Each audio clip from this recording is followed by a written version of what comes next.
दोस्तों यूपीएससी सी सेट में रीजनिंग से एटलीस्ट 12 to 15 क्वेश्चंस हमारे आते हैं हर साल। अब इसमें डिफरेंट डिफरेंट टॉपिक से डिफरेंट डिफरेंट क्वेश्चंस हमारे बनते हैं, तो हमें हर एक क्वेश्चन को पता होना चाहिए कि कैसे सॉल्व करना है। तो इसको हमें कॉन्सेप्चुअली समझना बहुत ज़्यादा जरूरी है। तो चलिए एक क्वेश्चन जो आपका प्रीवियस ईयर पेपर्स में भी आया है उससे सीखते हैं। ये हमारा 2015 में आया हुआ है क्वेश्चन, ठीक है। ऑर्डर एंड रैंकिंग का चैप्टर है ये हमारे पास। आपके पास है 4 persons consisting of 2 married couple, 2 married couple है, 4 पर्सन है। आपके पास both women are shorter than their husband. A is the tallest among the 4, मतलब ए जो है वो सबसे टॉलेस्ट है, ठीक है। अब यहाँ पे आपके पास है 4 पर्सन, उसमें से ए टॉलेस्ट हो गया। सी इज टॉलर देन बी, ये अलग से आपको मिलेगा कि सी जो है वो बी से टॉलर होगा। नेक्स्ट आपके पास है कि D is B is brother, D जो है वो बी का ब्रदर है। तो हमें इतना पता चल गया कि जो डी है वो बी का ब्रदर निकल के आया है।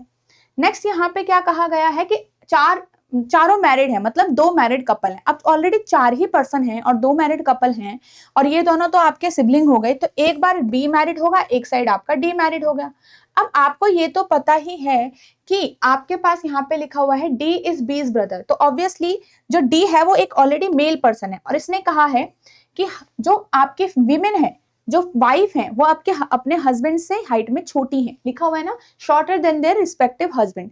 तो एक तो वैसे ही आपका डी ए आपका मेल होगा क्योंकि ए विल बी द हस्बैंड, क्योंकि वो टॉलेस्ट है, तो ऑब्वियसली वो अपनी वाइफ से भी टॉल होगा। तो ए यहाँ पे तो हो नहीं सकता।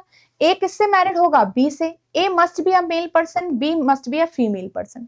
यहाँ पे सिर्फ आपका बच गया एक, तो सी आपके पास यहाँ पे आ गया, ठीक है। तो ये सारा कंप्लीट हो गया हमारे पास, ये पूरी फैमिली ट्री टाइप का बन गया। नेक्स्ट यहाँ पे कहा गया कि इनमें से कौन सी स्टेटमेंट करेक्ट नहीं है। अब आपने देखा कि सी ऑलरेडी बी से बड़ा है, ए मतलब टॉल है, और ए जो है वो टॉलेस्ट है। डी जो है वो सी का हस्बैंड है, तो ऑब्वियसली डी जो है वो सी से टॉलर होगा, ठीक है। एंड सी आपका बी से टॉलर है। तो सारे क्या इसमें फैमिली टाइज हैं? बिल्कुल सारे की फैमिली टाइज दिख रही है हमको। बी शॉर्टेस्ट है, ये भी ठीक है। क्या सी डी से टॉलर है? ये गलत है।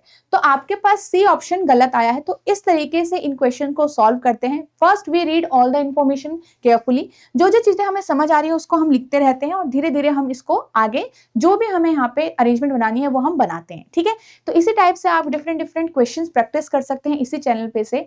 तो आप चैनल को जरूर सब्सक्राइब करिएगा if you are an student, and thank you so much.